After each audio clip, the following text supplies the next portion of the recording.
When we first started talking about today and the flow of events and the schedule and so on, John came up with a great concept of having a panel discussion, and we concluded the morning program in talking about sharing successes.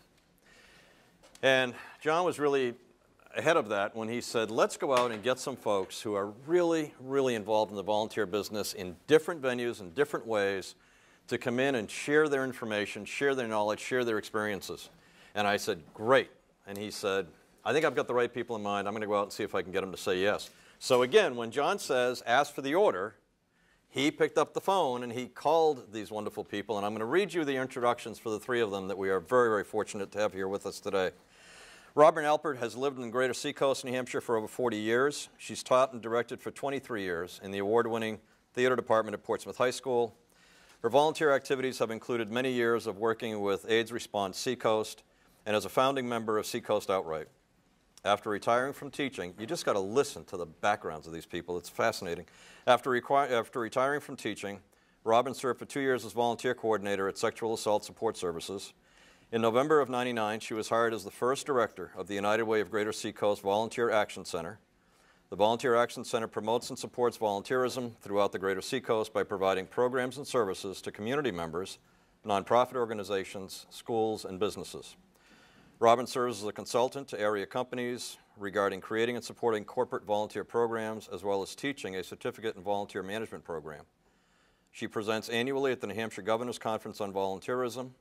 On a national level, she serves on the United Way Worldwide Volunteer Engagement Committee. She is the recent past chair of the Association of New England Volunteer Centers. Robin Alpert.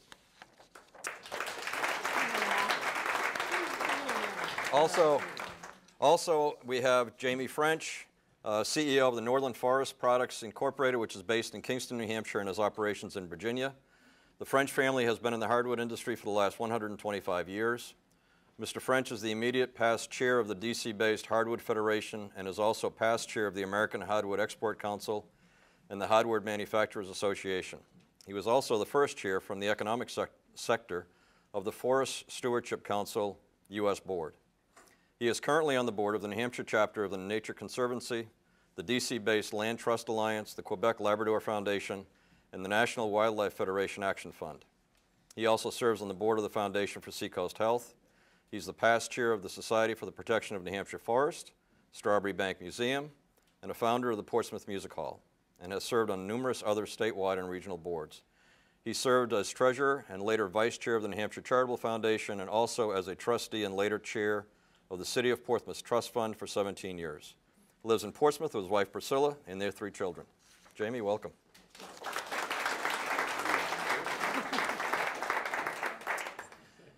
Mary Ellen Jackson, the Executive Director of the New Hampshire Center for Nonprofits, assumed the leadership role as the Executive Director in June 2005 and brought to the position more than 20 years of nonprofit leadership and management experience.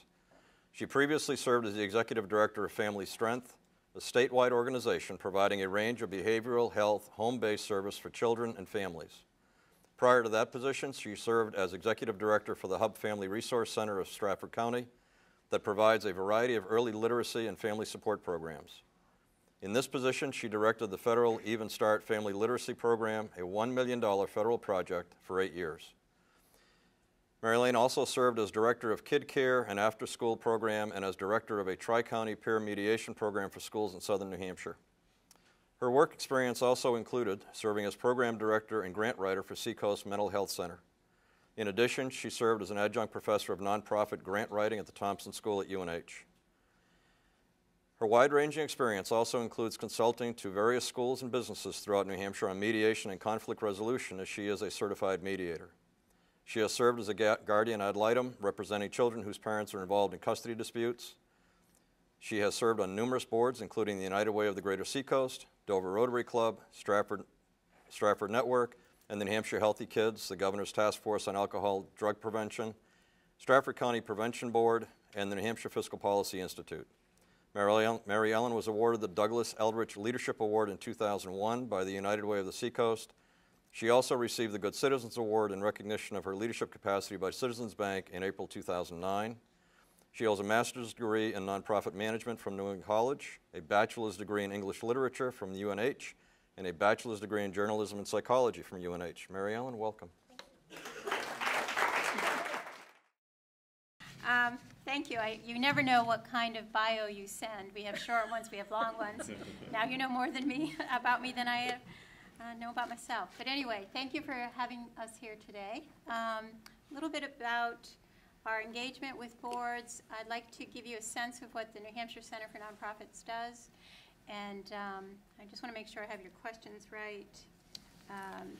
And how we interact with volunteers. We're going to do the questions after you have your. Okay. Terrific. Not a problem. So the New Hampshire Center for Nonprofits is a capacity building advocacy organization that serves the entire state and all the nonprofit associations and organizations, from environmental groups to children's services to the arts to realtors associations. So we hope that you will in the future begin to use some of our resources. The center really focuses on leadership development and does a lot of work with nonprofit boards of all types and sizes. My frequent interaction is usually talking to a board member at 4 o'clock in the afternoon as they're headed into a board meeting, and they're thinking, we need to recruit more intensely, or we need to ramp up some of our fundraising strategies, or I'm not sure why, but my board, no one's coming to the meeting. So we have, our center provides technical assistance. We have a 5-day-a-week help desk. We also have an abundance of resources on 2 websites. We have our own core website, which is the New Hampshire Center for Nonprofits basic website, www.nhnonprofits.org. But if you write in New Hampshire Nonprofits, you'll come up with us. We also have a website that is now a resource. It is totally devoted to providing all of you with resources, and on there are a number of resources for board governance, board recruitment, bylaw development, and also there's videos and all sorts of interesting resources that can help you with whatever opportunity or whatever challenge your board is facing. In addition to that, the center provides seminars and workshops all over the state. And we have an annual summit, and we do a program called the Sounding Board. And the Sounding Board is when an organization, it could be one of your associations, is reaching sort of a pivotal juncture or has a challenge it's having trouble overcoming. And we provide you with a 3-hour program within your boardroom. So that's the way in which we interact with volunteers across the state. I want to give you a sense of the world in which you live. The nonprofit sector has 8,400 organizations in it across New Hampshire, and you're included. Now, it's an interesting number because people immediately say, wow, that's more than I thought. Of those 8,400, 80% have budgets under $500,000, and 77% have budgets under $100,000. And I don't know about your budget, but a lot of these organizations are volunteer-driven. So they have a variety of challenges to engage people in meaningful volunteer activities, and there is a certain amount of competition for board members out there. So if you think of 8,400 nonprofit organizations across the state that are 501c3, and you might be a 501c4 or another designation, and everyone has to have about 5 board members, but most people have 8 to 10, you can do the math and know that there is a high need for fabulous volunteers on boards running all these organizations. Very modestly, there's about 25,000 people who believe in supporting their field, they believe in supporting their community, they want to be involved, and so easily there's about 25,000 to 30,000 people involved in civic leadership through board roles. So you're in good company.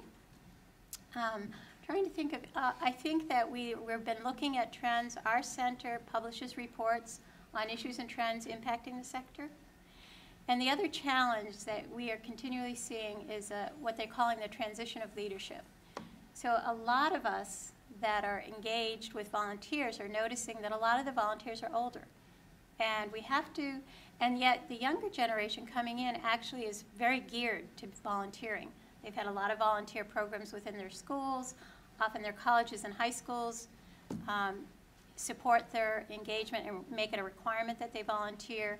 But then there's this gap. So there's this 65, 75, and 80-year-olds that are transitioning out of these boards positions. There's very, very busy people in their 40s and 50s that are trying to hang on in board positions, and then there's young people coming through. And the gap and the need is that we have to do some shifting in our boardrooms to make the work a little bit more exciting, a little bit more focused, meaningful, and we have to apply some technology. Because I think to recruit that next generation of board leaders, there's some changes within the nonprofit sector. So that's the way we work. We work with board chairs, we work with finance committees, and it's either through the website, through one-on-one consultation, or through seminars we provide. It's a little bit about the center. Thank you. Jamie? Okay, great. I think I can probably talk without a microphone, so Okay. I have a loud voice. But even though I've known your president for almost 40 years, he still spelled my name wrong on the name tag. But we'll probably forgive him for it. So anyway, it's with a Y and it's an S-O-N, but it doesn't matter. So you guys think that real estate is a challenging business to be in right now? No question, every one of you probably. How'd you like to be in the wood products industry? Okay. So I want to talk a little bit about the trade associations that my trade association had and how we've responded or trying to respond, and we're dealing with a lot of the same issues that you're dealing with. And I think hopefully I can throw a few things out that will give you some fodder for questions, which are always more interesting than the presentations. But if you think about my sector, about the housing starts, 2 million down to 400,000 or 500,000 a year. The production in the wood products, and I'm in the hardwood side, but you put the whole, softwood, building products, materials, you've got about a 50% drop in the industry since 2006 and 2007. So it's really challenging. And what happens under stress, when an industry is under stress, and I think it happens to the nonprofit sector boards, when individual board people are under stress because their personal life is challenging, because their business life is challenging, they go under the rug. They said, oh my God, I can't do these meetings, I can't do this nonprofit stuff, I can't do this trade association stuff, I'm trying to save my business. So I think that's the first thing that gets cut back. And the other thing that happens that I've noticed certainly is people are having a hard time financially, or they're worried about their business, or they're stressing. And those trade association expenses, as well as the indirect expenses from being on a board, they're embarrassed. They can't make the gift anymore to the annual fund of the board that they're on because they don't have the money, or they've got other priorities. And in the trade association thing, there's the PAC. Of course, you guys have to deal with that. We have a PAC as well. It's just the dues, the membership dues to the organization. It's something that's certainly not a high priority expense if you're trying to save jobs in your business under stressful conditions. And I suspect it's the same thing in the realtors, but certainly in my industry, small group of people who does all the work. I mean, you heard I've been chair of 3 trade associations. The Hardwood Federation I've just finished was the national of all the groups in Washington on the political action front. We have 14,000 companies who are in some way connected across the country. There's the people that are willing to take on these jobs. There's a few dozen of them, and they keep rotating, circling around in the circle. Well, you do this one, and I'll do this one. And I suspect that there's many of you in this room who have either been there, done that, or done your statewide, done your group, whatever. Sure, I know it's true with United Way, and I know it's true with a lot of other organizations. In the nonprofit environmental groups, which I've been chair of the Forest Society, on the Audubon board as a vice president, I'm now in Nature Conservancy. There's a joke that how many people have been chair of all 3 of the major environmental nonprofits in the state. Have you done the triple yet? And it's basically the fact is that maybe these people don't necessarily want to do it. It's that there's nobody else who's willing to step up and take the leadership responsibility. And the ironic thing that I find about this is that the cynics looking in, so your realtors who aren't members of your group or your leadership group, who are maybe high-powered, successful realtors, they say, oh, that same old inside group, they control all the stuff, it's those, John Rice and all his cronies want to do it, whatever it is. And So they're really cynical about it, and it's really annoying to me because most of the people in that supposed inside circle would be thrilled to have 5 or 10 new players at the table. So it's sort of, you know, they're mad because nobody's stepping up to the plate, and the outsiders are saying, oh, you guys want all the power and you want to control it and blah, blah, blah, blah. So I think that's something we might want to talk about later. I think we have to figure out ways to expand the circle, and how do we get these new leaders, new volunteers to feel loved and needed and empowered. And I think one of the other things I've noticed in these other trade associations that I've been involved with is the mistake of bringing somebody in and not giving them empowerment, not making them feel like they're valued and important fairly quickly, because if you don't, they feel marginalized, and then they'll drop back and not stay engaged. So a few thoughts on how to overcome these issues from my perspective, and again, stuff to think about and talk about in our conversations.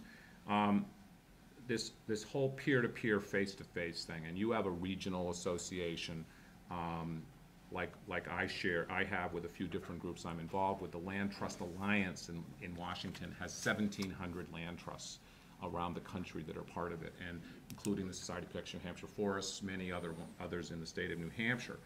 And we have an issue with the lack of connection between the mothership and the regionals. And we started, you know, why aren't people participating? Why aren't people getting involved? Why aren't trustees members of the Land Trust Alliance nationally? And one of the things we found out is that the board and the staff were not getting out and spending quality time with the regional leadership or the regional groups.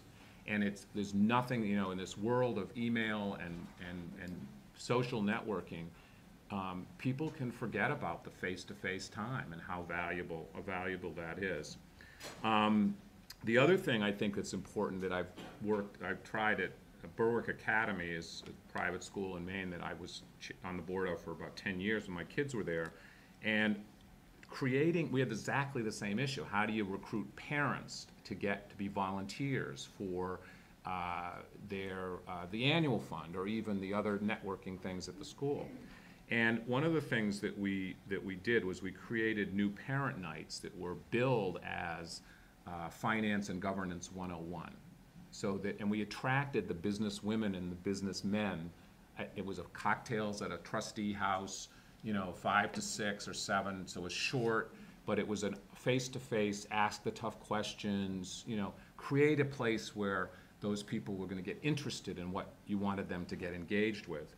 And I think what happened there is it was a self-selection process, that the people that chose to come to these events were the ones who were interested in finance and governance, who were interested in asking the questions. And it turns out that, you know, probably 8 or 10 of the trustees that came on in the 10-year period that I was on the board and chairing development were people that self-selected by coming to one of those nights. So you want to think about what are the ways that you can create events where your peers, particularly your higher-powered peers that you're dying to get involved in this association, what's going to attract them to come so you can open their connection.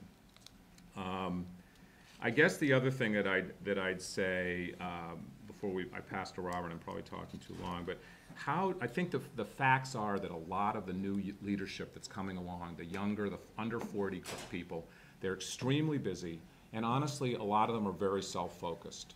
And you can't go on the greater good sales pitch. You can't go, you know, it doesn't work. And so you've got to turn that around and turn it into, how can you connect what you're trying to do to their personal world? How does it benefit them? You know, it sounds very self-focused, but I think you've got to come up with new ways. You know, in the hardwood industry thing, we tried to develop a messaging around the stuff that we were doing that's specifically related to their business or their profitability of their business. And that's how we message getting people involved. It's not about, oh, you have to do it because you know that you need to support the trade association, or you have to do it because it's the right thing to do. It's, you need to do it because this, and this are going to help you. And I think the two quick more things. One is, and your new president is good at this, you need to make everybody feel welcome, socially connected. Everybody wants to be part of a group and a network. So that schmoozing, warmth, feeling good. And you also need to mentor.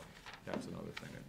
If you see somebody coming along who's got potential, a 30-something who's got, if you can see them, God, that guy can do it, or that woman has the skills, the verbal communication skills to do this job, grab them and help them. Use your skills, your life experience, and help them out of a mess that they're in with a client or something that they need your advice on, and then say to them, I need your help on this project. So those are a few things we can talk about later. Thanks, Robin? Jamie. So many things. Robin? Thanks, you, Thanks, Jamie. So I did just want to share, and I don't think I need to use this either. Maybe I'll stand, because I can't see you. Now I can. So I wanted to share a little bit about just what I do, so you understand where I'm coming from. The Volunteer Center at United Way serves Stratford and Rockingham counties, and we're a huge clearinghouse. So like Mary Ellen, we partner with nonprofits, but they're all local. So we partner with over 200 nonprofits to help them find volunteers. We have an interactive website. You go on, you type in your zip code, you put in a keyword, volunteer opportunities pop up because our agencies have posted the information to our site. And of course, we have to make it meaningful so that the agencies will do that and help connect them to great volunteers. So whether it's people who want to volunteer once or serve on a board or do a pro bono consultancy, we help match volunteers. So we also teach volunteer management. So the board stuff is really coming from the New Hampshire Center for Nonprofits, but we train the people in nonprofits who are on the ground working with the direct service volunteers, the everyday volunteers, as opposed to the board volunteers. So it really runs the gamut.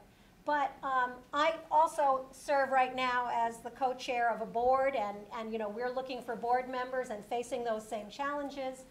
But also within United Way, our United Way, the Greater Seacoast, has a staff of about 7 or 8. It depends on who we're talking about. But it's very small, and we could not do what we do without hundreds of volunteers. So we have to make the work meaningful, and maybe I'll share this little story about this task force. So like you, I needed a group of volunteers. We have a new event in the spring. We're going to be doing this huge literacy drive where the goal is to create 1,000 book bags for 4-year-olds, and in those book bags to have 2 new books and some literacy items. They're going to take them home over the summer, help them get ready for kindergarten. So that's pretty exciting. It's very exciting. So I think it is anyway. But I needed to recruit a task force, people who were willing to give up their time during the workday and have permission from their supervisors, whoever, to leave work and come to United Way to have a meeting, and meet from December through May. So that wasn't just on my shoulders. I didn't just say, well, I need to take this on. I went to the entire staff and I said, let's brainstorm who might be good at this, who we want to engage, who we think wants to, maybe we want them to learn more about United Way, or they'd be good on this. And we broke it up into little pieces so that my colleague over here had 2 people to recruit, and this person had 2 people, and this person had 2 people, and this person did. And what I did was make sure that my colleagues had the materials they needed to do the recruitment. So we have a description of what that volunteer piece is, whether it's the board or a committee or something you're working on. And at the bottom of every one of those forms that we use for a volunteer position, it says benefits at the bottom. And those are the benefits to the volunteer, whether it's networking or increasing a skill. It really goes to that. It says, here's what we'd like you to do, but here are the benefits to you. And I don't find that negative at all, saying you're going to benefit from this too. You don't have to just do it from the heart. So, so it worked. Our first meeting is going to be December 13th, and we've got the right number of people from the right sectors because we broke it out. And they made the first contact. I might be the one doing the close. So, I may be the one who then got in touch with them and said, let me tell you a little bit more, and is this really what you want to do? And then there's the question about, well, is it email or phone? You know, and are we losing the connection, and how are we going to connect? Well, you know what? It depended on the person. It really did, because I knew there were people I could email, because I could just shoot them an email and say, hey, this has just come up, here's a description. You know, my email had a little picture of a person reading to children in it, you know. But there were people I knew that I had to call and say first, I've got something going, I want to send you this, I'm calling to tell you in advance because I think you might be interested, I just want you to know it's coming. Even if it was to leave a voicemail, I think it's no. And it really did just depend on the person. And for the people that we didn't know, and there were some people we said, well, here's somebody, I don't really know them, we did it in reverse. Sent the email, did a follow-up call. Did you get the email? So it's that thing, if you market to everyone, you're going to get no one. So it's the same thing with asking a volunteer. I always tease and say, why do I volunteer? Because somebody's called me and said, Robin, you've been chosen to serve on this committee because so-and-so who you know thought that you would be just the right person. And I go, Lottery will get you everywhere, right? you know, so do I get overextended sometimes? Yeah, okay, yeah, a little bit. But, because people now know that that's what they can do to get me to volunteer. But, now they do, yeah. But, you know, but it's very individual. And, you know, if you just put it out and say, we have 5 committees and please sign up, it just doesn't mean anything. But I think it goes back to what you said. You know that person. Target them. Ask somebody else about them. Do you think they'd be good? Oh, now 2 of you think they'd be good. It's not just me that's asking you, but you know, I talked to so-and-so, and we both think you are the one and can do this. But why? Because we think that this is what it's going to do for you and do for us. And I don't think that's insincere. I really don't. Because I think there is an element of, do you think this person would be good? Yeah, so do I. And so we ask them. You know, in some ways it's easier than others. Sure, you know, little kids and book bags, and that's not really that hard. But the other board I serve on is ArtSpeak, Portsmouth Cultural Commission, and arts advocacy, and you know, and it's much harder to get people to understand that and what they can bring to that. So. It's just a more difficult ask. So I guess that's all I'm going to say right now about that. But again, I do believe in the benefits. I believe in the personal ask, and that you can ask someone to do something very specific for an amount of time the first time, and then ask them again. I guess one more thing. Do you ever have things that you need done that are just like almost meaningless tasks? Okay, so when that happens, I don't ask new people to do that. Personally, let's say I've served on a board. You mentioned Seacoast outright. Okay, I've served on the board. I'm not on the board anymore. If I got an email that said, come do a mailing and have pizza and meet old friends who used to be on the board, I'm there. I'll go do a mailing. I'm not above stuffing envelopes if you give me some pizza. Yeah. You know, but that organization posting a volunteer opportunity on our website that says, sign up to occasionally do mailings for us. Why? Do you know what I mean? So it's like, it's the reverse. I've been on their board, I've been in a leadership position, of course I'll come and do a mailing for you. So it's the who you ask, you know, it's where people enter your level. Don't have them enter doing meaningless things. We'll all do meaningless things because we care, because we've done more important things. So that's a little personal lesson. One quick on the follow-up, the 2 people saying you're the one to do it, and I think when you ask, and then the other thing is to say, and don't worry, I'll help you if you need support. That's sort of the closer sometimes, because if you just, in 90% of the time, people don't need that, but they're insecure and they're scared that this task may overwhelm them and that they will fail in some capacity. And 90% of it is simple, but it's just that little feeling of, I'm there to help you. You can do it. It's not easy. I'm just pretending that it's easy. So now I think we've got some experience to draw on with the questions that you submitted this noon. First question, how do you decide the characteristics that you're looking for in your volunteers, and when you're recruiting them, how honest are you about the expectations so that you don't lose? In other words, you run the risk of talking them out of volunteering if the job sounds too tough. So how do you balance all that? I'll just start off. I think it's been a myth, a sort of urban legend, that we've all sort of embraced about 25 or 30 years ago of, you know, Jamie, could you be on my board? You really don't have to fundraise, and I will make sure you have chocolate, and you can come, but, you know, it's really the opposite. You know, all the research and all the people who write about board service, et cetera, and study this, say it's really the opposite. That if you're exhibiting enthusiasm for what you do, you're really clear about the expectation, and the person can picture where they're going to be helpful, and you're able to say whether it's. I also really love the idea of starting off on a very short-term, 3-month task force on an issue. So it might be, Sue, you know, we've worked with you. Several people have mentioned you might be great for this committee. Here's what it's going to entail. Here's what we're going to need from you. It will take time.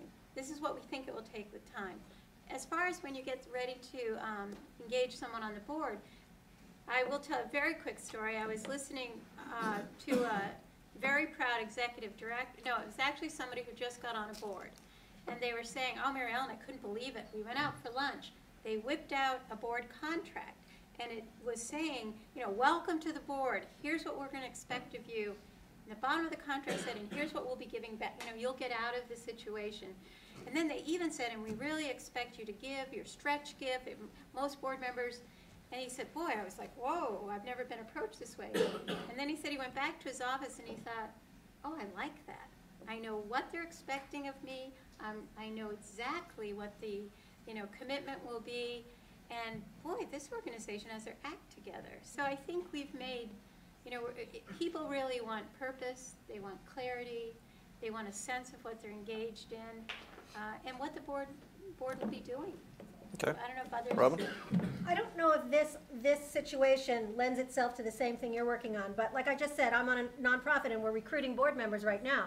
So there was someone who thought that she might be interested, and when I'm referring board members to other things and I'm counseling prospective board members, I always say, ask if you can sit in on a meeting.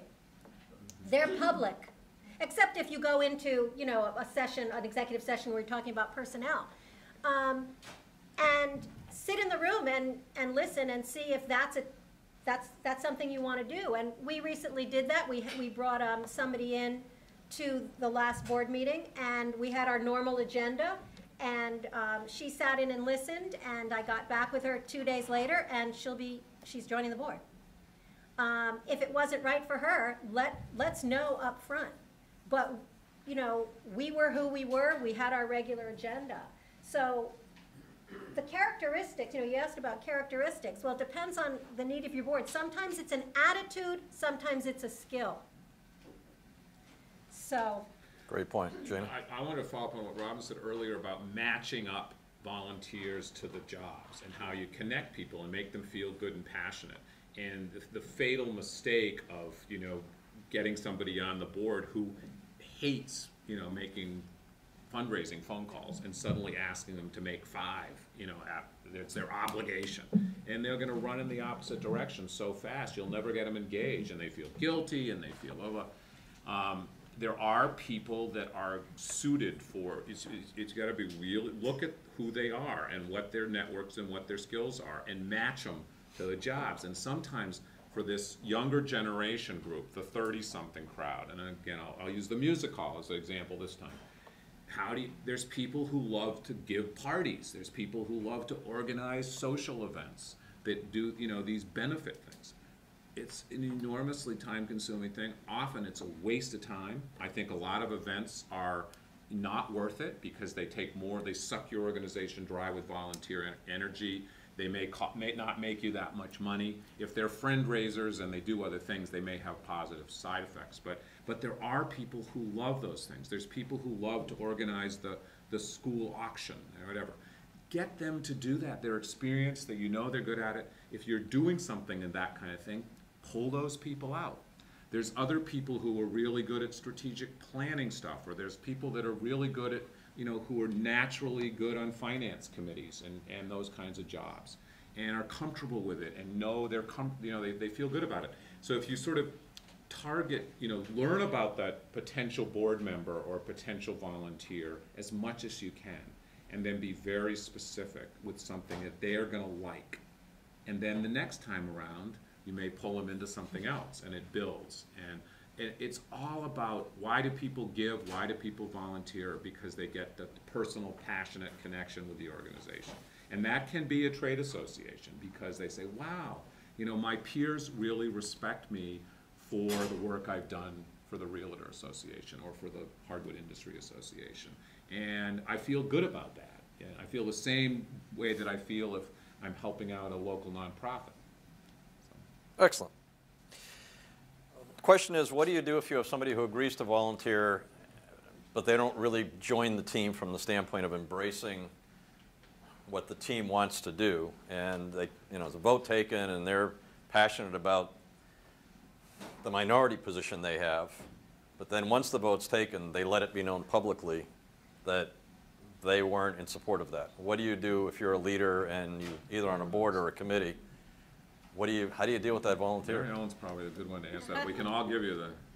Well, I think, the board has a responsibility to understand good governance. And years ago, I'd hear the word governance and I'd think, oh, a bunch of policies. Now I have a deep respect for it. And I think when you really take the time, somebody on your board, somebody in your committee must have a leaning towards setting up an environment and following some systems and creating a process in which decisions are made that teaches the board good governance. And so boards should create an atmosphere within their boardroom where lively debate can occur, where they foster an opportunity within the boardroom to disagree with each other. But there has to be this orientation, this period of time that every board spends on understanding what good governance is. And boards operate with one voice. And so once the decision is made, the board has to understand that it then moves out into the community and supports that decision. And I think sometimes it's the groundwork you lay. What kind of organization do we want to be? What will our governance be like? What kind of ethics charter may we develop within the boardroom so that you can foster, like I said, it's very important that people's voices be heard. And board members have a duty to dissent when they think something's not going right. But once it's really thoroughly talked about, you are a group that's a whole, and then you go out into the community. Now, when it happens, I think you have to acknowledge that the person had, we really appreciate your opinion, and it's good that we have an atmosphere where we can debate. But I think the board chair's role is then to role model really good governance and say, we have made a decision on this, we have taken a vote, we're going to go out, so we all have to get behind that decision. If you do disagree with it, and it's and you're gonna, I think it's the board chair's role to take you aside too if it is disruptive to the whole group and talk about, governance and what your organization has sort of developed its sort of creed around. There are some very basic rules and laws around board governance and its duty of loyalty to the organization. So I do think boards have a responsibility to learn about governance, know what best practices are, and then I think if you start off on that note and you make a commitment to it, you head off problems. Thank you. Yeah, I just add a couple things. Again, I can understand those kinds of issues happening with this kind of group because most of you independent contractors are parts of, small organizations, and you're very competitive with each other in your region. So there's natural instinct if there's tension there. I have the same thing in a trade association. I think this is more of a trade association issue in a way. A health or services organization would have to be a pretty controversial, really almost divisive organizational issue to have somebody do that. It's a real no-no. I mean, I think I have very little respect for anybody who does that, who speaks publicly, if they're on a board and speaks publicly against the position that the board has taken. So I think you have to come down very hard when somebody does it, and you have to be very upfront when someone comes on of what that responsibility is. The other side of that is how do you avoid the problem happening? And one of the things that we've done, and picture a national trade association like mine in wood products, I'm very involved in environmental forestry issues. I have friends from central Mississippi who, if it's their goddamn tree, they'll do whatever they want to do with it. And they think I am a pinko communist from New Hampshire. I mean, no kidding. When I chaired this environmental forestry national organization, and I was on NPR on the Living on Earth, I had a guy from Mississippi get on his cell phone and say, "What the, no four-letter word, are you doing on that communist radio program?" And I responded back, "John, what the hell are you listening to that? I didn't know they had it in Mississippi." So, I mean, there's this natural tension. So how do you solve the problem? What we did, and I think you guys could probably do some of this, is we're really, really careful about the issues that the filter for our issues. So, you know, we've got people of full different political ranges, you've got all sorts of different opinions. How do you focus your energy on the handful of things that everybody agrees on, you know, that are directly connected to your industry? So for us, you know, you have to go through the forest policy filter. You know, we're not going to get into, you know, immigration issues, because there's people who are using Mexican immigrants in the South, and there's people who are against it in the Lake States and whatever. But when it comes down to, so we put a very strong filter on, and I think you can even do that on a statewide basis. And these are the things that are our boundaries, and that helps keep you unified. Well, the only thing I disagree with you on, although in a good ways, nonprofits of all sizes have this problem. Social services, it can happen when the board doesn't agree with something the executive director does. Oh, yeah. And you look out the window and you see in the parking lot they're taking apart everything that was done in the boardroom. Oh, yeah. Or that you hear through 4 board members later that the word's out that you made a decision they didn't agree with. So I do think a healthy, you know, I often take the person causing the problem and engage them as a leader and say, let's learn about, you know, maybe you could take on the job with me of chairing a governance committee. I think sometimes it's not the ethics chart of the words it says, it's the board discussion in how are we going to behave and how are we going to govern this organization. And when you have that discussion, you put it right out there. Let's not have parking lot reversals of our decisions. If you have something to say, we'll go into executive session or whatever is required. But let's follow a process. So it does happen all the time. No, it does, and I've known many examples of it. I was trying to direct it here, but I think you know, what can happen is it's what happens at the board meeting, and it's a really good board, and you want to embrace people of different opinions, because it's just like in a marriage or in a friendships or in a group. In a business, good decision making is when people of different opinions merge their process together and come up with a good solution. And I can remember back in Strawberry Bank, we had some people who were completely opposed to, you know, this is 25 years ago, opposed to the historic preservation process that we were going through at the time. But, you know, one of them actually was a realtor. And but their opinions, his opinions were actually really valuable. He didn't express them very well. He was aggressive and sort of he was feeling it. But once you're able to sort of, okay, let's take down the walls here, you've got some really good points. Or a banker who was like, you can't run a budget like this, but, you know, was not willing. But once you were saying, okay, we're listening to you. We want to take valuable input from your opinion, and we're going to make our group decision based on, with your opinion as part of it. And we know we're a better board because we have diverse opinions on the board. And that's the same thing that's happened to me in Washington, is the policy that what the right place for the association politically has been because of diverse opinions. And if we can get the compromise at our own table, then we probably were in the right place. You want to add to that, Robin? Nope. No? You got it all. If you happen to have a volunteer who's been around a long time and is resistant to new ideas and changing the direction for the organization, but they're dedicated volunteers, how do you work with them? That's a good one. Okay. You know, again, sometimes you do things in reverse. I think it always depends on how you started out. Yeah.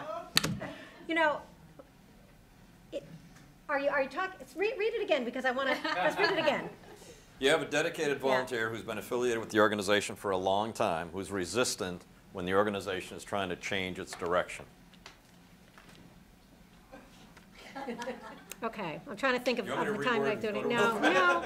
Well, you know, I think it's sometimes different with what you're working on than, we always start out with, do you have term limits?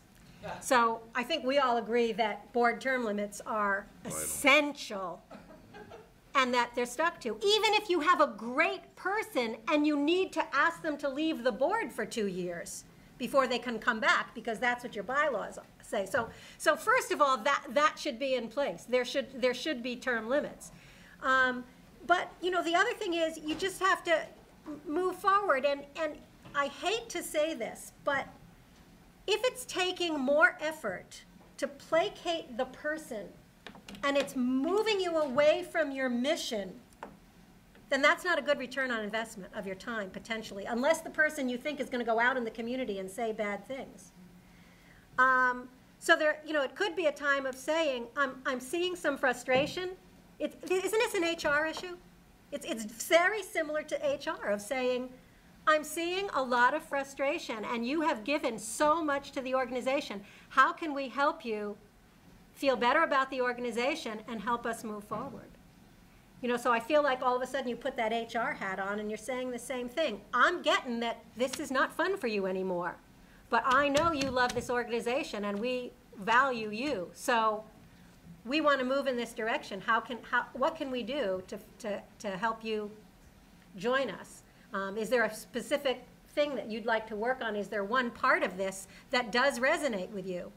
Can you help us with that as we move forward? So I think it all comes down to those same kinds of things you'd say to a friend or an HR. But again, if it's not going to work, there has to be a gracious way to cut your losses. Well, you know?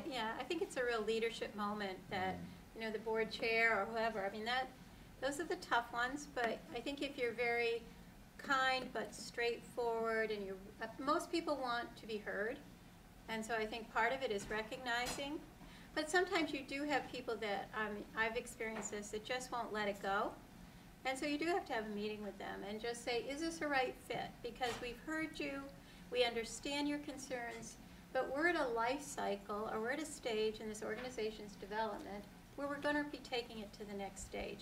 We hope you can come with us, but if you can't, you might put them on an emeritus board, you might, but it is a leadership opportunity. It's tough, it's never easy, but you can't let the whole boat go down.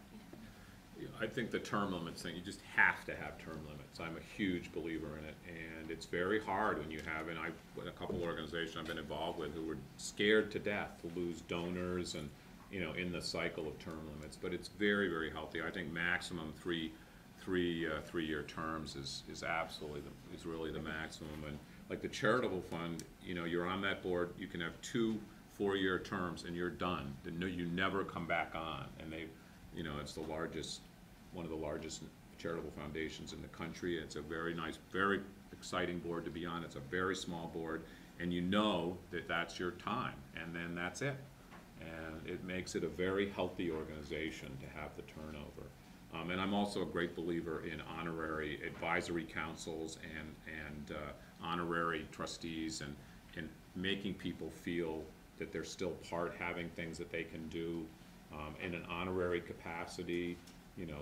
And engage them. Engage them. You can't You just make them. You have to engage them. So you bring them in, like a strategic planning process is a great way, you know, to get somebody who's been around a long time, sort of see what's going on, but you say to them, you know, boy, we really need you there for your history, you know, the corporate history.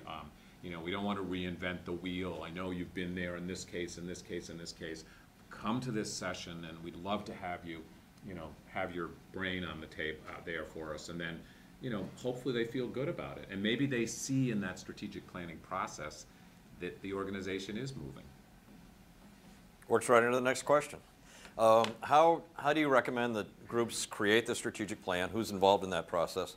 And then what role does the strat plan play in the decisions made by committees and boards? I'm going to look at the question again. So I think strategic plans are essential. Decades ago, you'd make this big, heavy-duty strategic plan, and then it would sit on the shelf. And so that is not useful whatsoever.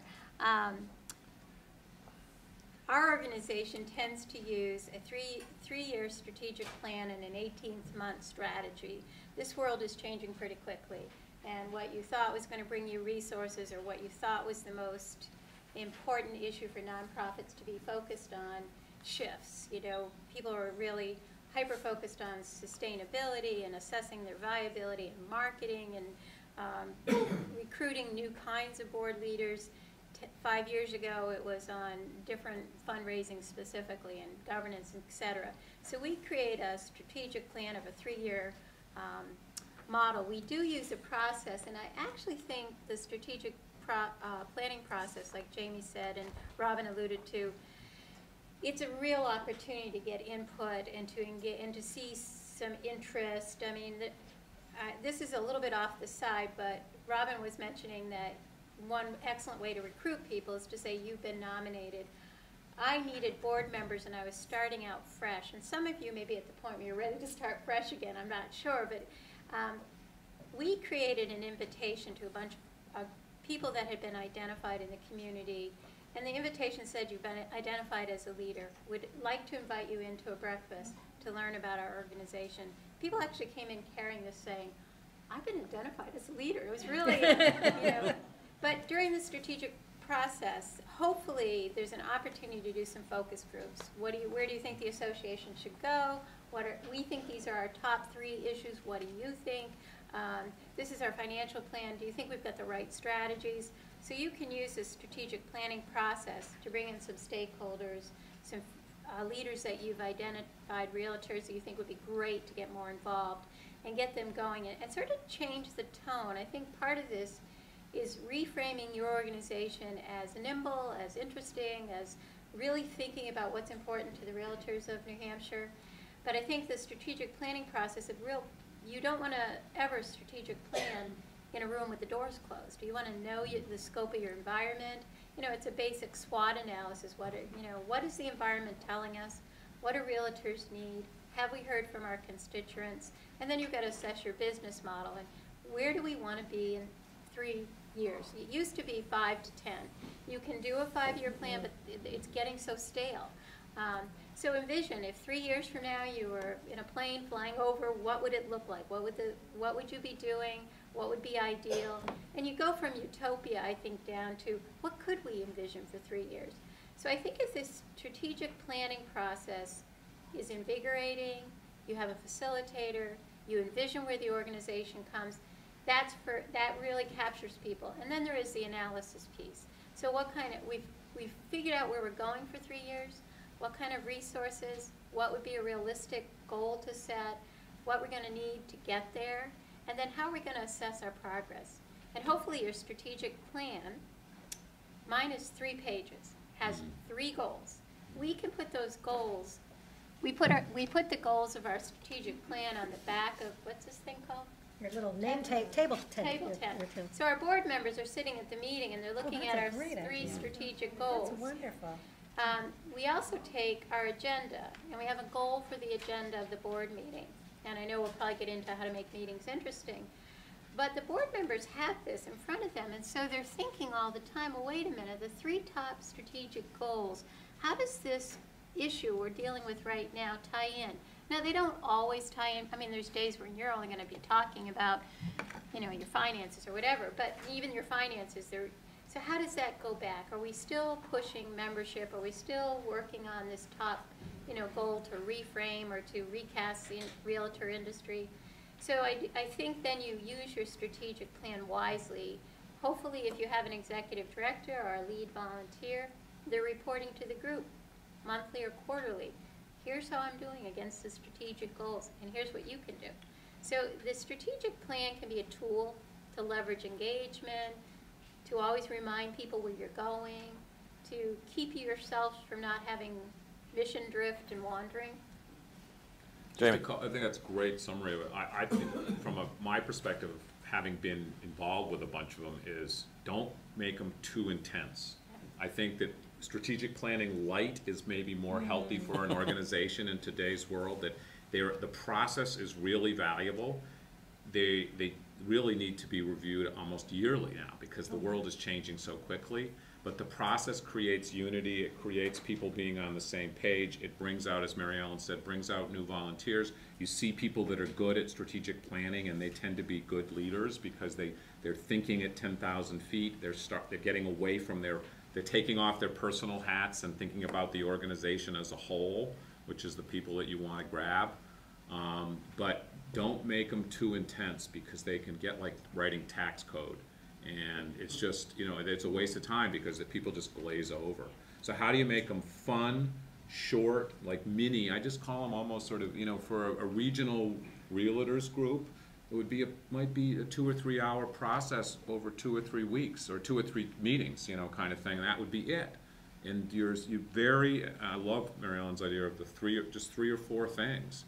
These are our goals. And I know, having read what John said to you today, it sounds like you're already on that course as an organization. Let's pick 3 or 4 things that we can do.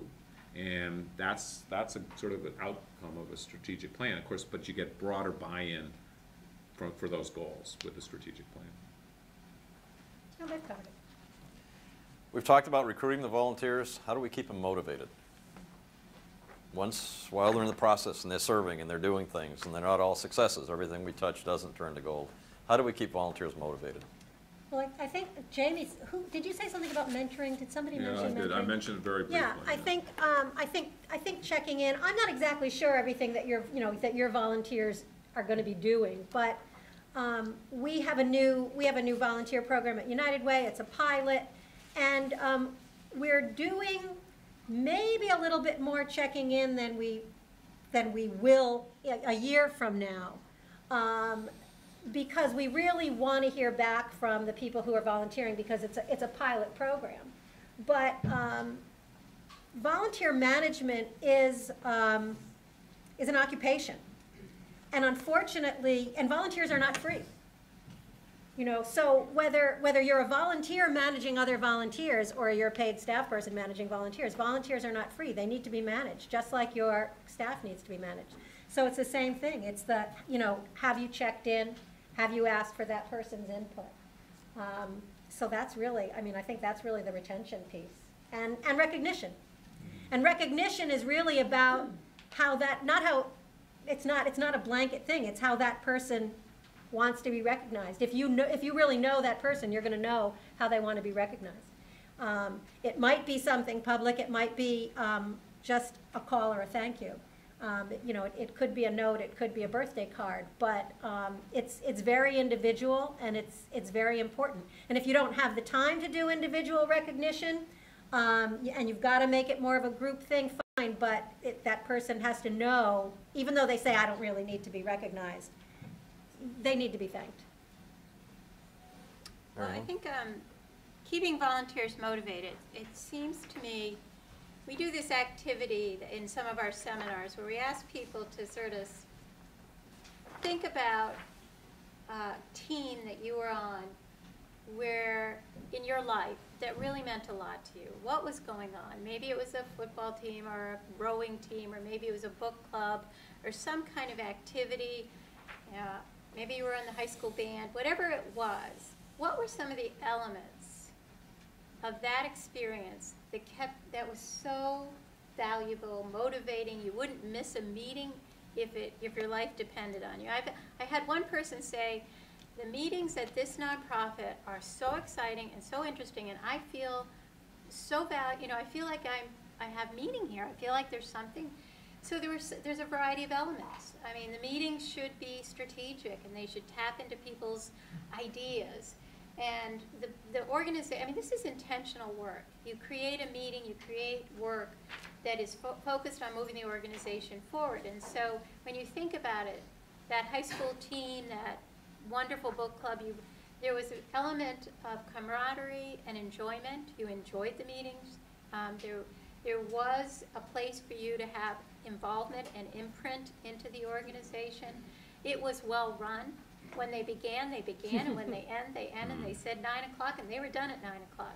And it was all the prep was done. I mean, these board chairs work with either the executive or the key volunteer. It's a lot of work. I mean, I've spent hours thinking of how to frame the meeting and shape it so that there's business that's interesting. We move into a strategic discussion. We put a lot of our boring minutia on a consent agenda, and we ask our committees, is there an important question you need to have answered from the board, or is there a topic you're struggling with? So say you have an event committee, the board doesn't need to get into what are the flower arrangements going to be, or the finance committee, the board doesn't need to know that the organization bought 50 pencils. What they want to know is, what are you worried about? What are you struggling with? What could we give you some ideas on? So it might be, we're worried about the theme of our big event, or we're worried about this bill that's going to impact realtors. So you create meetings that have value. You create agendas that do the business portion, and you don't ignore it, you do it. And you do it very deliberately and with a lot of responsibility, but you don't drown in it. And so and then the task force run the sort of same way. The task force have a description, a beginning and an end. So just like that other club you were on, if you think of the elements, I was in the Portsmouth High School band. We knew where we were going. We had a very strict taskmaster. Bill Elwell. Yes. Yeah. That band won all sorts of awards. But you know what? You turned out, we actually practiced on the runway of Pease in the middle of February with the snow. And you have 400 high school kids coming out for that. Why? There was a lot of leadership. There was a lot of direction. You knew your job. You knew you had a part to play. He didn't waste our time. You were there. And the reward was great. So think of the elements that go into teams and associations and good boards. And I'm not saying you just have a marching band, but you think of some of those values. 2 comments. Booze and food, of course. Yeah. I had to put that in for Mr. Rice, and then the motivation of if you, I am overextended person, okay? We probably all three, you're looking at 3 overextended people. And so if I leave a meeting and I say that, boy, we accomplished a lot, and I feel like, or we did what we had to do, and the quicker I can get that accomplished, and the more satisfaction I feel as a volunteer these days. For me, I can't stand, I get really driven crazy by people who spend an hour talking about a logo color, or, invitations to an event. Who cares? It's really irrelevant. And it's a waste of people's time. There's some people that love to spend hours deciding what color the invitation should be. Let them do it, and let them do it on their own time. They obviously have a lot more time than most of you have and any of us have. And let them do it. I like the invitation. But don't do it. Well, do it on your committee. I know. That's the subcommittee of those I don't want to people. know about it. And I have seen boards waste hours, meetings on logos. Logos are, stupid. Who cares? I mean, it's fine, but get somebody who's really good at it, who's an expert at it, and give them the criteria and do it. So I think motivating people is making them feel like they've made good use of the time that they've spent. Also, I think Barry Bresinger was at our summit. He's somebody that serves on a lot of boards. He said, I know when I'm motivated is when I drive home from a meeting and I'm thinking about a challenge, that organization, and my brain's going and I can't wait. A few days I want to call the executive director and make a few, so basically we've challenged their brain. I mean, he's engaged. I mean, I thought, wow, that's a good description. You don't need to buy people gifts or promise no involvement. The data actually says the more you're engaged, the happier you are, the more motivated you are. And you want to feel fun. You want to feel like you've been with people that you enjoy being with. You know, that it's finding your people, like you said about the band. You know, people that, you know, these are people that have similar interests to me. They're people that have similar values, or they don't necessarily always agree with them, but I find them stimulating to be with and have that good discussion. It makes me feel I'm expanding my perspective by listening to them. You know, I think it's very personal. Excellent. How can volunteer leaders work on a succession plan?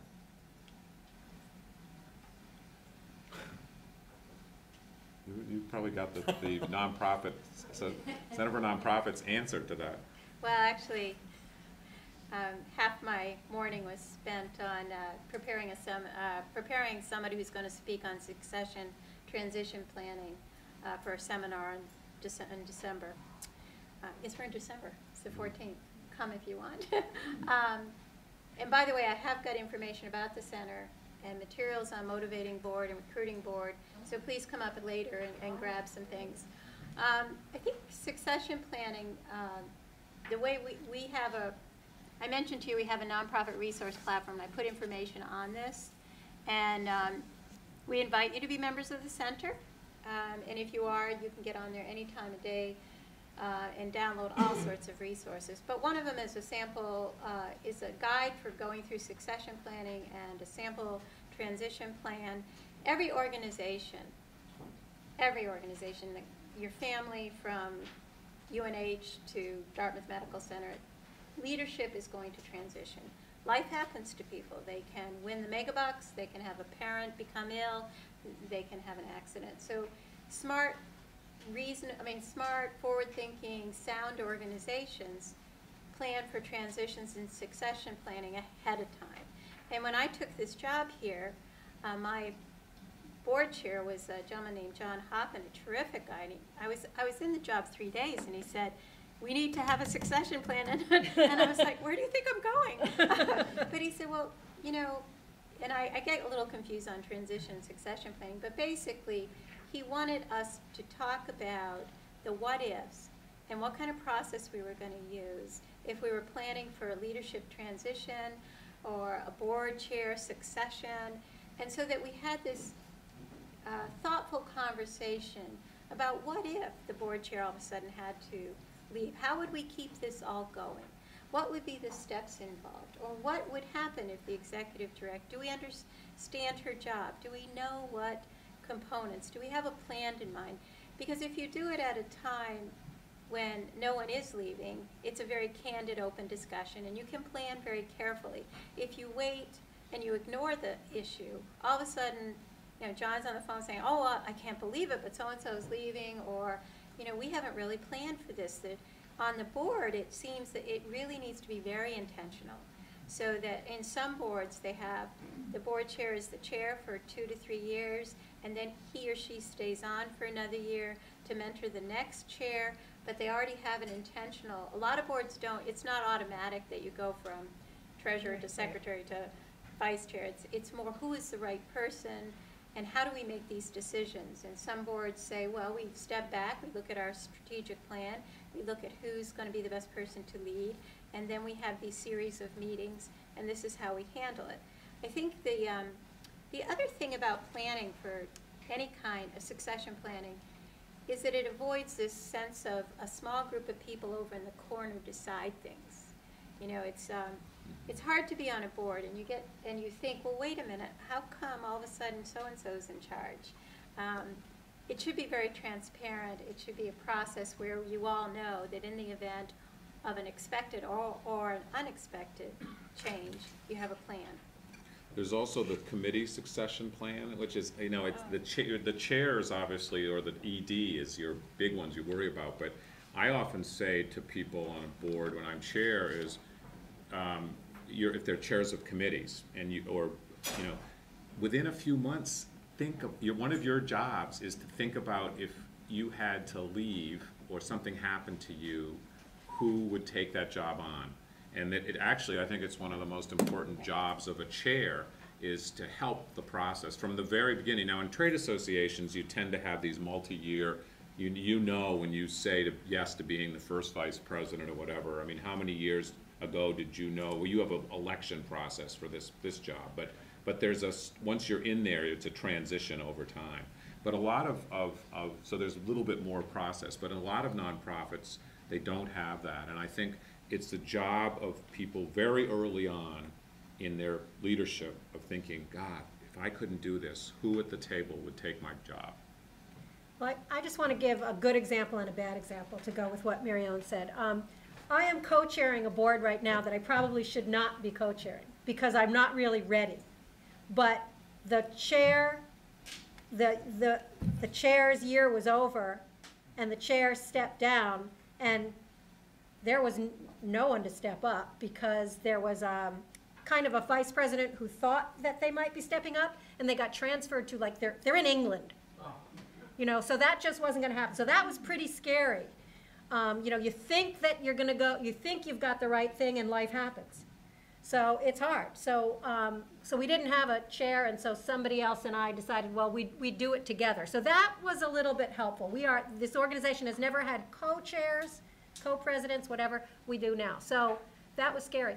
What did work, my husband was a board chair of a nonprofit in the Portsmouth area, and you know, had a meeting with the executive director to say, you know that my presidency is going to be over next year, and there's term limits. You know, she didn't want him to leave, and he said, so we need to identify. I'm going to be leaving in 6 months. We need to identify now who's going to be the next chair. Decide that as a group. Let that person know it so that they know for the next 6 months. And then he did stay on for a year as a board member. That seemed to work really well for them, just identifying 6 months before who the next person was going to be. That there was a mentorship that went on. The person knew that person could step up and start taking more responsibility. And that seemed to work well in that situation, unlike the one I was in. I think it's really important that I like the chairs staying on in a capacity for a year. And like what we said about the volunteers saying, I'll help you. I know I just had one where I know this guy would not have said yes to being the chair if I hadn't said, don't worry, I will be there if you need me. I was finishing my term after many years. I will be there to help you. I'll run a meeting if you can't come to something. If you need help with this part of the organization, I'm willing to help out. And I've done a little bit for him, but less than I expected, and it was just enough to help him feel that confidence that it was going to be okay. You know, he could take on that responsibility. Whereas in my situation, that person who was the chair for the year is gone. Yeah. So it was very scary. Yeah. Interesting Still question. Scary. In the real estate business, real estate professionals need to adjust how they provide services, how they work with people based on their generational position. In other words, the under 30 buyer or seller versus the over 60 buyer or seller. Do you see any of that impact in the volunteer business and how you relate to volunteers based on their generational placement? That's an interesting question.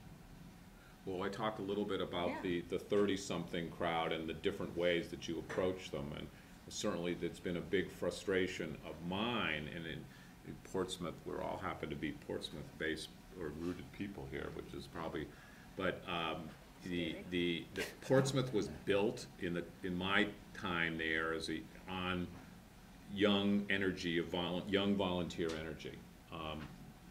We were 20 and 30-year-olds who were running. We started the music hall. We kept the arts festival going. We did the Prescott Park Arts Festival. There was a lot of energy at the historic preservation side. It was a community that grew up and all of us are now in our 50s and 60s. And there's been a fear of that all these new younger people that are moving into the community are not engaging, and that they just assume that Portsmouth was always the way it is today. And I mean, the mayor and I used to steam hot dogs in Prescott Park when you guys were trying to, on a nickels and dimes putting plays on the stage, and it was a very different feeling, and it worries me a lot. And so I know we need to find ways to make particularly the younger people feel engaged in a different level. It's a very different world that they're involved with. And obviously, the social networking side, the self-focus, the benefits thing is part of it. But I think part of it is for our generation to recognize that we need to approach them differently when we're engaging them, and that they will be, you know, the leaders of the future, and that they have confidence that they can do it, and that they're not all a bunch of, you know, self-focused people that aren't going to make a difference in the world. So I do feel that. You know, how many of you have leadership programs in your communities, like Leadership Seacoast, Leadership New Hampshire? Do any of you have those kinds of leadership programs in your communities? How many of you have leadership programs in your communities? I think encouraging, at the very level, encouraging realtors to be part of those leadership programs, because I think that there's a great, when I look at Leadership Seacoast anyway, I really see the future. And I've met people from Leadership New Hampshire, a little bit older, but those leadership programs are great, and they are really instilling a huge amount of motivation in the people who are in their 30s. So I think that is a great way to then encourage other things, because, you know, there's also, again, are there young professional organizations like Stay Work Play? Well, there's the Manchester Young Professionals. Yeah, Manchester Catapult. Of course, I know Catapult. And young professionals. And even though they may not be volunteering for you, and they're going out into other things, encouraging them to be part of those networks, I think instills those. I think those networks instill a sense of community that they can then bring back those skills and serve, you know, in an association way. So I think really encouraging them to get out of their own space and helping them do other networking things will then return that investment. I do. I think part of the question, though, too, was are we seeing changes and different trends? We've interviewed a lot of younger folks in their 20s, 30s, and 40s about serving on nonprofit boards, and there's been a lot written about the changes that we need to make, the nonprofits themselves, the association boards, all the boards. And I remember a conversation I had with a young business leader in Manchester, and he has a very, very successful large company that he runs. And he said, Mary Ellen, I don't want to serve on a board. He said, give me a task force, give me something I can do. I want to be hands-on. I mean, a lot of their volunteering, I have daughters in their late 20s and early 30s, and their volunteer experiences were Habitat for Humanity. They were very hands-on, task-oriented. Short and sweet. But they're also very talented. I mean, they're so talented in communication skills and how to network. And I still see some real brilliance that young people bring to the plate. And when I was listening to him talk, he was really mimicking what we're reading in studies, that they want shorter experiences. The last thing they want to do is sit in a 3-hour board meeting. They do, and I was able to, I described to him what our board meetings were like. I really wasn't recruiting him for my board. He ended up serving on a board, and the executive is a young man, and running his board very innovatively, and the organization's doing a lot of strategic work. I think the nonprofit sector as a whole is going through a great sea change, and I do think our strategic planning has to be brief and tactical and short and focused. We have to be very adaptable. We have to be very nimble. Boards are going to need to, you know, board members should have the option of logging into a board portal. We got to use young people, and it's not just technology, because sometimes you peg them as just having technological skills. But I think there are differences, and I think we do need to understand all the differences that different generations bring to the plate. It's not easy work finessing a board or an organization with 5 different generations on it, but I think it can be done. But there has to be respect back and forth. That board, I'm not really in favor of junior boards. I think it's offensive. I think I've had several organizations said, oh, we created a junior board. I'm like, I want to hear that 25-year-old's opinion. I mean, I want to hear what they're thinking. The nonprofit sector is looking at 650,000 empty jobs in executive directors roles because people don't want these jobs until the jobs change. Until we leverage technology, we have a deeper appreciation for the overhead and the resources, till we use advertising. So I do think. Give them a chance. I mean, learning by fire is sometimes the best thing that can happen. On the other side of the equation, the 70s or the new 60s. Yes, absolutely. There are so many talented people who have incredible skills and brains and who are in their 70s. My mother's 82 and she still sits on 2 or 3 boards. And she is an active participant in those boards. And she's got a lot of life experience. I thought I turned that off. Social networking there going on. Yeah, it's probably one of my board members. One of your board members. But I think it's really important to nurture and they have the older volunteer leadership. They have time, they have experience. You know, people that are retired bankers and accountants and lawyers are awesome people on boards, you know, and you're not in this association, but I'm sure that there's some people who are retired from your profession who could also serve important roles in task forces and volunteerism and other things. So don't underestimate that vital. I can think of one woman who's 87 who lives in Portsmouth who is a fireball and has been on the music hall board and just recently retired, and she's turning 88, I think this year, Maxine.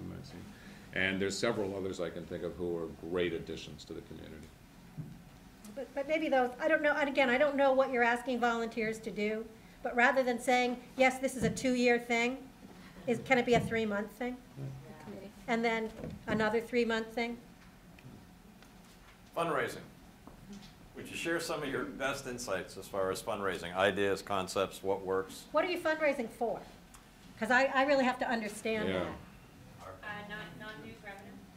There's non-dues revenue. There's a lot of local associations that have scholarship funds. They have, they raise some money for local charities to support the local charities. But it's mostly association support for the organization itself.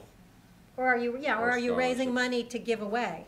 No, we raise money to give away. Raising money to give away. To show that as realtors, they're very much, they're giving back to the organization through fundraising. But we're also raising money to give to our PAC too, for political purposes. And that's a big. That's a separate discussion. It's separate, yes, separate buckets. And I think for non-dues revenue, Right. different Yeah, veins of creating revenue, either through events or fundraising or a vending machine, I don't know, stuff like that. To go to programs. I liken the realtor organization to a college. Being tuition driven, every year tuition goes up because expenses and operating costs go up. So if you're tuition driven and you have no other source of endowments or whatever, you pass it along to the people coming up. That's how it is in the realtor organization. It costs more and more money to keep an active organization there so that the realtors will benefit with classes and technology and whatnot, but we have to keep increasing the dues to meet the expenses. So non-dues revenue would be like an endowment type source to prevent the dues from going outrageously. And preventing people just starting becoming part of the association. So you keep dues at an affordability, or the college will close, so to speak. Right? Yeah.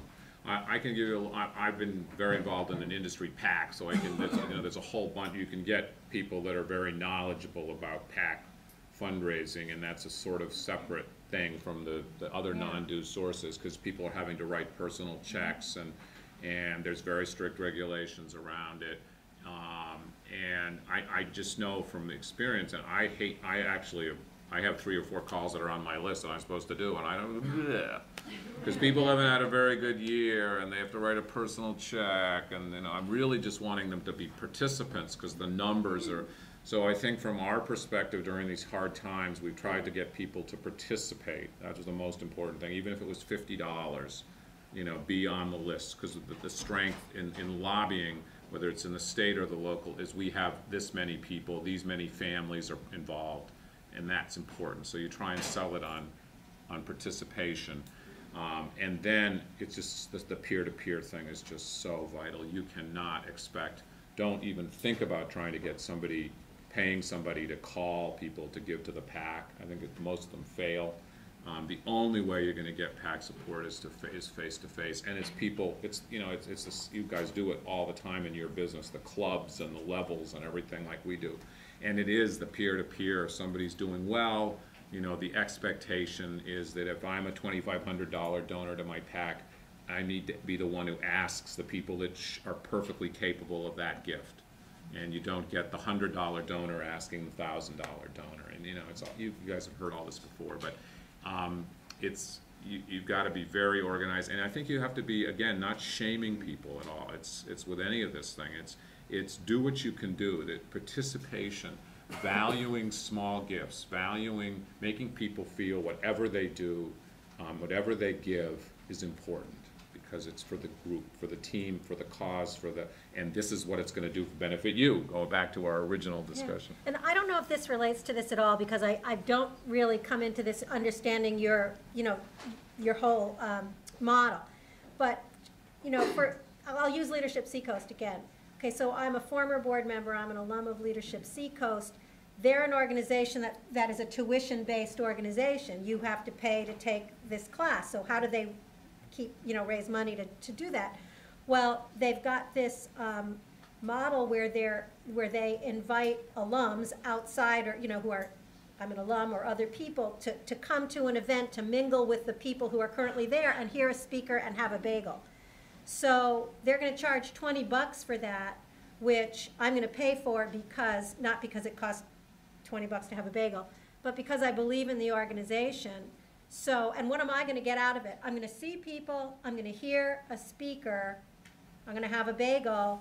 It's going to be 7:30 to 9. I'll get to work only a few minutes late, so that'll work for me. So, and again, I don't know if you have those people that are willing to do that, and have benefits. So I don't know of that kind of thing.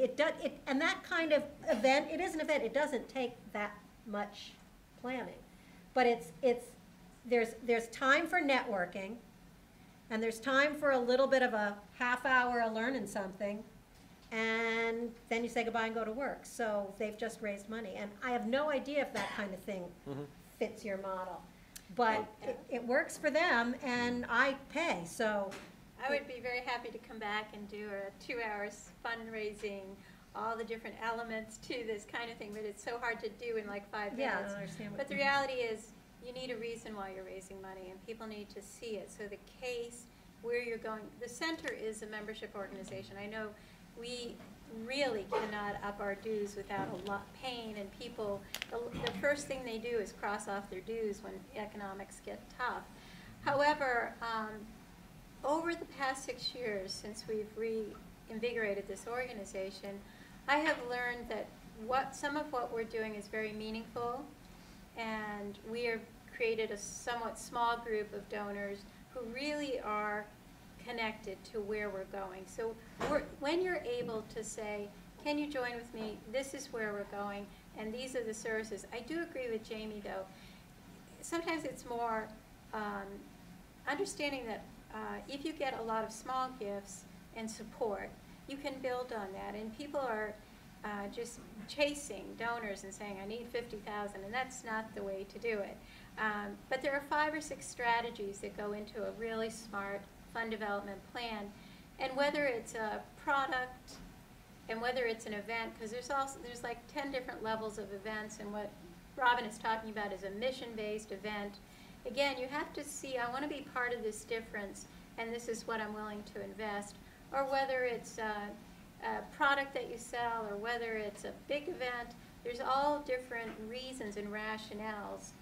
But it's having a smart plan that meets who you are and begins to paint a picture for someone who might want to invest. If I was a member of an association, which I'm a member of ours, I support it because I would clearly see this organization is going to raise the bar for all of us. But I can see it in very clear ways.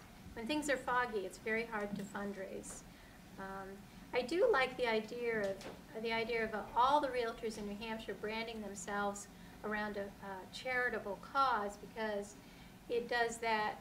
It lifts you all up. It brands you as you support, whether it's a housing project or, it's a real, that would be a very unifying activity for all of you to say, gee, in our next 3-year plan, we're going to support this one type of nonprofit that builds low-income housing, or whatever it is. It's sort of the real way that corporations and organizations are funding now is it's 2 mission alignments. great group for you all, Workforce Housing Coalition. But then you could brand it in each of your regions, and you could all work together and raise money. And maybe there's an event where the profits go to the nonprofit, but some of it goes to you. I'm not going to tell you how to fundraise. I'm just saying, I think it's very planful. Thank you.